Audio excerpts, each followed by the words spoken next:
Assalamualaikum warahmatullahi wabarakatuh.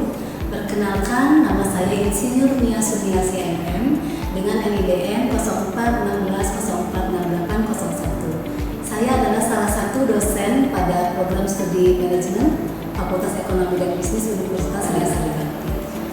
Video ini dibuat untuk melengkapi persyaratan dalam pengajuan sertifikasi dosen tahun 2026, yaitu pernyataan diri dosen dalam uji kerja Tridharma Perguruan Tinggi PD/UK/TPT dalam bidang pengajaran. Mata kuliah yang akan saya ambil dalam video pembelajaran ini adalah mata kuliah pengantar manajemen dengan bobot SKS 3 SKS. Melalui mata kuliah ini, mahasiswa akan mempelajari fondasi yang diperlukan untuk memahami manajemen secara umum serta keterampilan yang diperlukan dalam mengelola sumber daya untuk mencapai tujuan organisasi perusahaan. Pada pembelajaran video ini, saya akan mengambil satu materi, yaitu tentang lingkungan organisasi. Capaian pembelajaran dari materi ini adalah mahasiswa mampu menganalisis lingkungan organisasi yang terdiri dari lingkungan eksternal, lingkungan internal, serta strategis adaptasi organisasi terhadap lingkungan. Indikator dari materi ini adalah pertama, ketepatan menganalisis lingkungan eksternal, itu makro dan mikro, kemudian ketepatan menganalisis lingkungan internal, dan ketepatan menganalisis strategi adaptasi organisasi terhadap lingkungan. Tujuan pembelajarannya adalah mahasiswa mampu menganalisis lingkungan eksternal, baik makro maupun mikro, mahasiswa mampu menganalisis lingkungan internal, dan juga mahasiswa mampu menganalisis strategi adaptasi organisasi terhadap lingkungan. Adapun metode pembelajaran yang dilaksanakan adalah interaktif, diskusi, kemudian presentasi, dan juga tanya jawab. Selanjutnya, evaluasi yang diberikan dari materi ini adalah evaluasi dalam kegiatan sehari-hari, kemudian tugas, kemudian ujian tengah semester, dan ujian akhir semester. Berikut adalah contoh video pembelajaran dalam proses pembelajaran di kelas. Assalamualaikum warahmatullahi wabarakatuh. Waalaikumsalam warahmatullahi wabarakatuh. Selamat siang semuanya. Siang. Apa kabar hari ini? Alhamdulillah. Untuk memulai hari ini, kita akan berdoa bersama dulu ya, yang akan dipimpin oleh KM. Silakan untuk berdoa. Sebelum kita memulai pembelajaran ini, alangkah baiknya kita berdoa terlebih dahulu. Berdoa mulai. Berdoa selesai. Seperti biasa, silakan buka simak masing-masing. Silakan masing-masing melakukan presentasi. Sudah selesai? Ya, silakan.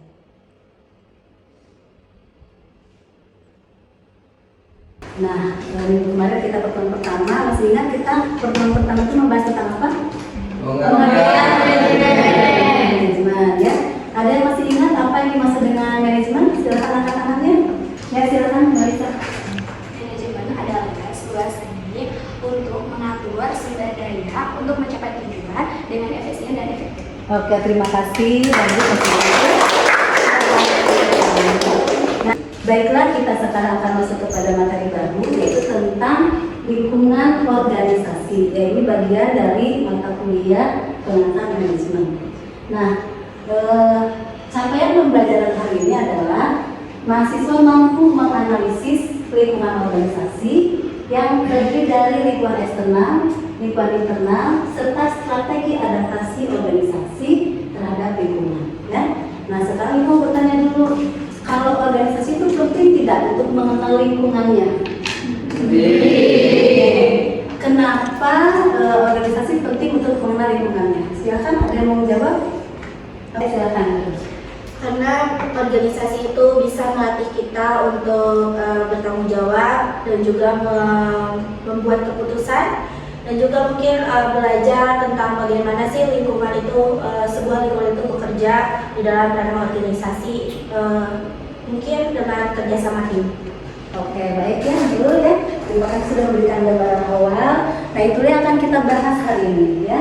Jadi tujuan pembelajaran kita pertama adalah untuk mengidentifikasi lingkungan internal organisasi, kemudian mengidentifikasi lingkungan eksternal organisasi, kemudian membedakan antara lingkungan makro dan lingkungan mikro, kemudian menjelaskan pengaruh lingkungan terhadap organisasi, terus menganalisis strategi adaptasi organisasi dalam menghadapi perubahan lingkungan, dan terakhir nanti menganalisis kondisi lingkungan pada suatu organisasi nyata. Ya, nah kita untuk materi hari ini kita menggunakan beberapa referensi ya, beberapa pustaka. Di antaranya ada Stephen Robitt yang terkenal ya untuk tentang manajemen, yang kedua adalah Sondang Spesialian, dan ada beberapa materi pendukung. Di antaranya salah satunya Ibu menulis buku ya, di dalamnya itu buku tentang dasar-dasar manajemen ya, ini adalah buku chapter. Ya, baiklah, sekarang kita akan masuk kepada materi ya. Nah, di sini kita lihat bahwa tidak ada organisasi yang mampu berjalan sendiri tanpa dipengaruhi oleh lingkungannya ya. Nah, organisasi selalu berinteraksi dengan pelanggan, dengan pemasok, dengan pemerintah, dengan pesaing ya, juga teknologi, budaya, dan seterusnya. Semua faktor tersebut dapat menjadi peluang maupun juga ancaman ya bagi organisasi tersebut. Oleh karena itu, seorang manajer harus mampu membaca perubahan lingkungan ya, agar organisasinya tetap mampu bertahan dan berkembang. Nah, sekarang apa sih yang dimaksud dengan lingkungan organisasi ya? Nah, lingkungan organisasi adalah seluruh faktor yang berada di dalam maupun di luar organisasi yang dapat mempengaruhi aktivitas organisasi dalam mencapai tujuan. Gitu ya. Nah, di sini lingkungan tersebut bisa memberikan peluang kepada organisasi, bisa memberikan kekuatan ya, juga bisa jadi ancaman ya lingkungan itu, dan juga bisa juga menjadi kelemahan ya. Nah, oleh karena itu organisasi harus selalu mampu menyesuaikan dirinya terhadap perubahan lingkungan gitu ya. Nah, sekarang kita akan masuk ke sini. Kenapa sih manajer itu tadi harus bisa memahami lingkungannya gitu ya? Nah, karena pertama lingkungan itu bisa mempengaruhi keberhasilan suatu organisasi. Kemudian juga bisa mengetahui daya saing organisasi. Terus menjadi keberlangsungan organisasi ya. Juga bisa memberikan efektivitas pengambilan keputusan, juga memberi kemampuan kepada organisasi untuk menghadapi perubahan ya. Contoh, beberapa tahun yang lalu kan kita ada pandemi ya, pandemi COVID. Nah, di situ bagaimana suatu organisasi bisa mempertahankan dirinya ya. Sebagai contoh di sini misalkan dalam contohnya itu restoran gitu ya, bisa kuliner. Kan dulu kita tidak bisa keluar ya waktu itu, tapi bagaimana supaya bisa berjalan? Akhirnya beralihlah menjadi layanan online. Dan itu ternyata sampai sekarang bisa dilakukan ya, karena ternyata dengan beradaptasi terhadap perubahan lingkungan ternyata memberikan efektivitas dan efisiensi, dan perusahaan bisa tetap bertahan gitu ya. Nah, sekarang kita akan masuk kepada tadi ada dua lingkungan dalam organisasi itu. Ada lingkungan internal, ada lingkungan eksternal ya. Yang pertama adalah lingkungan internal. Nah, ini adalah berasal dari dalam organisasi dan masih dapat dikendalikan oleh organisasi itu ya, bisa dikendalikan karena adanya di dalam. Apa saja? Contoh pertama, struktur organisasi ya. Di dalamnya ini ada pembagian tugas, ada wewenang, ada tanggung jawab, ada koordinasi ya, ada jabatan-jabatan di situ. Nah, kalau semakin jelas struktur organisasinya, maka koordinasi pun akan semakin baik. Itu bisa dikendalikan ya. Kemudian budaya organisasi ini adalah nilai, norma, dan kebiasaan yang dianut seluruh anggota organisasi. Contoh bagaimana kita bisa membiasakan untuk disiplin, untuk kerjasama, untuk berinovasi, untuk memberikan pelayanan prima. Nah, itu adalah masuk kepada budaya organisasi. Kemudian juga SDM-nya di dalam organisasi ya, di dalamnya. Nah, di sini SDM itu kan merupakan suatu aset ya, suatu aset utama dalam organisasi. Berarti bagaimana di sini supaya punya SDM yang kompeten ya. Kemudian lihat dari sisi pendidikannya, lihat motivasinya ya, lihat keterampilannya. Nah, organisasi dengan SDM yang berkualitas itu akan lebih mudah mencapai tujuan. Juga faktor lainnya yang bisa dikendalikan itu sumber daya lainnya, misalkan saja masalah keuangan, masalah sarana prasarana, teknologi, informasi, dan lain-lain ya. Nah, sekarang kita masuk ke eksternal. Lingkungan eksternal itu secara garis besar itu dibagi menjadi dua bagian ya. Yang pertama adalah lingkungan eksternal mikro ya. Lingkungan eksternal mikro ini merupakan lingkungan yang berhubungan langsung dengan organisasi langsung berhubungan, tapi di luar organisasi, ya. Apa saja kira-kira di sini yang mikro itu yang langsung berhubungan organisasi, misalkan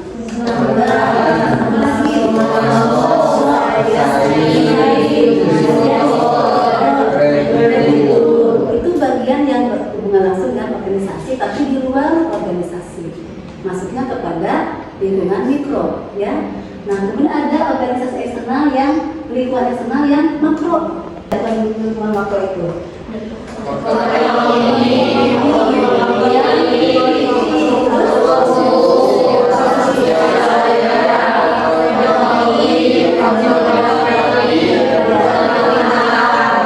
Ya, salah satu contoh misalkan faktor ekonomi, bagaimana kalau terjadi inflasi, gitu ya.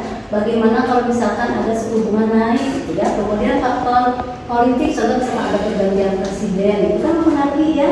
Kemudian misalkan faktor hukum, misalkan tentang undang-undang ketenagakerjaan dan lain-lain. Itu masuk kepada faktor eksternal makro, gitu ya. Oke.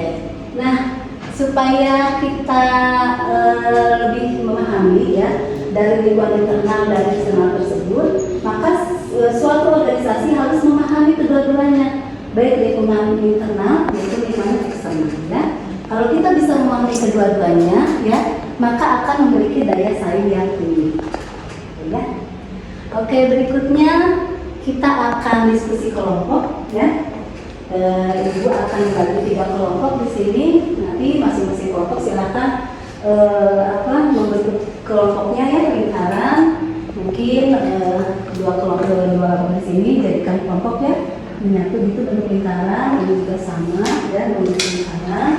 Ini juga bentuk lingkaran. Silakan tinggal berhadapan kursinya, kemudian silakan.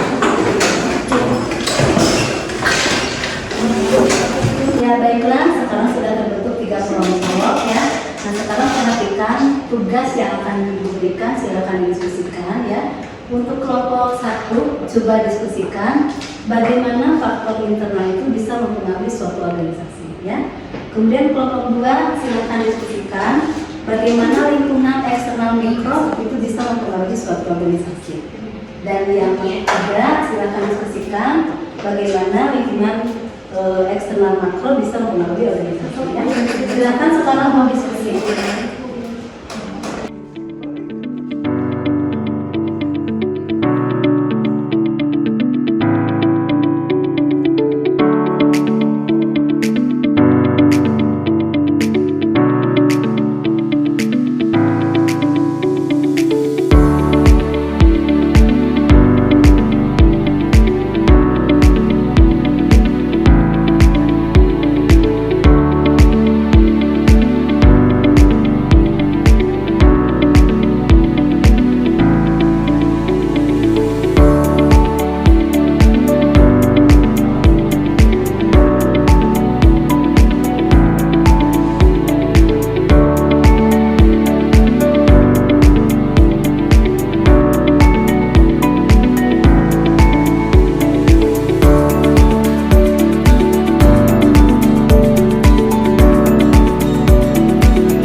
Baiklah, semuanya perhatikan waktunya sudah habis ya. Sekarang Ibu minta untuk masing-masing mempresentasikan hasil diskusinya ya. Diwakili oleh satu orang saja. Di sini akan Ibu mulai dari kelompok 2 ya. Silakan kelompok 2 untuk mempresentasikan.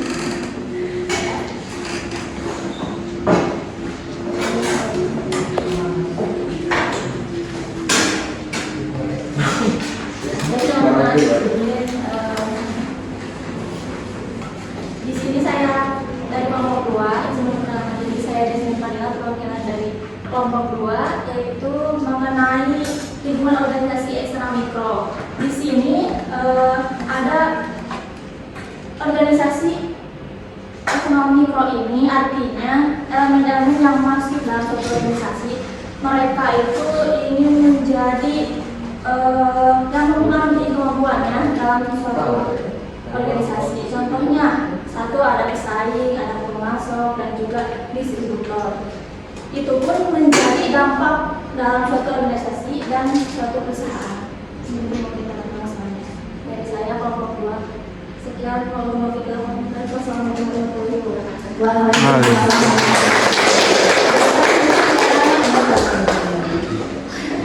Sekarang ke kelompok 1 ya, silakan kelompok 1 di depan.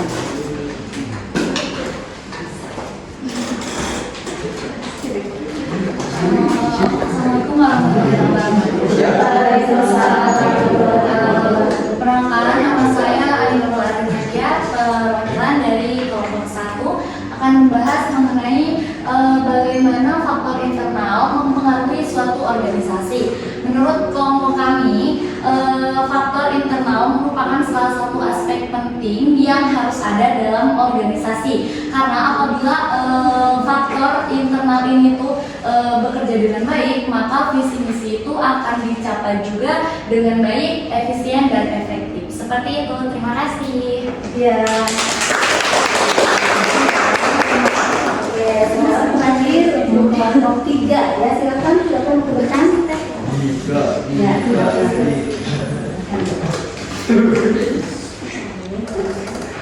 Baik, assalamualaikum warahmatullahi wabarakatuh. Terima kasih kepada Ibu dosen Pemampu yang sudah memberikan waktu kepada saya. Di sini saya itu ingin menjelaskan bahwasanya di organisasi itu memiliki dua pengaruh. Yang pertama itu ada internal dan juga eksternal. Nah, di sini saya ditugaskan untuk menjelaskan bagaimana pengaruh eksternal terhadap organisasi. Nah, eksternal ini salah satu faktor-faktor yang tidak bisa terkendalikan, akan tetapi faktor tersebut penting untuk perusahaan. Misalnya ketika ada dari faktor ekonomi, di mana sebuah negara yang terdapat perusahaan, negara tersebut mengalami inflasi, maka perusahaan tersebut harus bisa mengatasi terhadap fenomena inflasi tersebut. Mungkin seperti itu dari saya. Wassalamualaikum warahmatullahi wabarakatuh. Terima kasih ya, semua kelompok sudah mempresentasikan dengan baik ke depan ya. Sekarang kita akan lihat ya bahwa dengan kita mengenal lingkungan internal dan eksternal, salah satunya perusahaan itu bisa membuat strategi ya, strategi perubahan. Apa saja sih strategi adaptasi organisasi terhadap perubahan lingkungannya ya? Pertama bisa kita lihat dari inovasi. Misalkan nih Gojek gitu ya. Pertama layanannya mungkin hanya ojek saja gitu kan. Sekarang kan banyak ya. Gojek itu apa? GoFood, GoShop, GoSend ya, dan lain-lain. Itu inovasi. Kemudian diversifikasi, menambah jenis produk. Contohnya Indofood. Dulu kan Indofood itu kebanyakan mie instan aja gitu ya. Tapi sekarang kan banyak diversifikasi, ada susu, ada makanan ringan, ada minuman ya. Itu diversifikasi. Kemudian digitalisasi. Kita ada AI gitu ya. Marketplace ya sekarang itu ya. Nah, itu adalah menyesuaikan atau beradaptasi dengan lingkungan. Kemudian meningkatkan kompetensi SDM. Lakukan pelatihan, lakukan sertifikasi ya. Kemudian juga membangun kemitraan, dijalin kerjasama ya, kerjasama dengan pemerintah, dengan lembaga pendidikan, dengan UMKM, dengan investor ya, dan juga dengan adanya manajemen risiko. Jadi bagaimana bisa mengidentifikasi risiko sebelum menjadi masalah gitu ya. Nah, berarti dengan organisasi itu mengenal lingkungannya, dia bisa melakukan strategi ya. Oke, baiklah, sekarang coba duduknya ke depan kembali. Oke, baiklah, alhamdulillah kita sudah melaksanakan diskusi kelompok ya, sudah presentasi juga. Jadi kita sudah bahas hari ini tentang lingkungan organisasi. Nah, sekarang sebagai refleksi, Ibu sekarang ingin bertanya kembali ya tentang materi yang sudah kita bahas tadi. Pertama ini ingin bertanya, apa yang dimaksud dengan lingkungan internal? Ada yang menjawab? Ya, silakan. Lingkungan internal organisasi adalah suatu komponen dan unsur yang ada dalam suatu organisasi. Contoh halnya, pertama ada budaya organisasi, ada sumber daya manusia, dan juga ada struktur organisasi. Oke, terima kasih Desti ya. Yang kedua, dengan lingkungan eksternal mikro. Siapa mau jawab? Silakan. Lingkungan eksternal mikro adalah faktor-faktor di luar organisasi yang berinteraksi secara langsung dengan pihak internal. Oke, terima kasih Kak Siapa. Dan pertanyaan yang ketiga adalah apa yang dimaksud dengan lingkungan eksternal makro? Siapa mau jawab? Silakan. Baik, saya akan menjawab apa sih lingkungan eksternal makro itu. Nah, dalam manajemen adalah faktor-faktor besar yang berasal dari luar organisasi dan memengaruhi seluruh organisasi atau bahkan seluruh industri. Nah, ada beberapa faktor. Yang pertama faktor politik, ekonomi, hukum, dan lain sebagainya. Oke, terima kasih.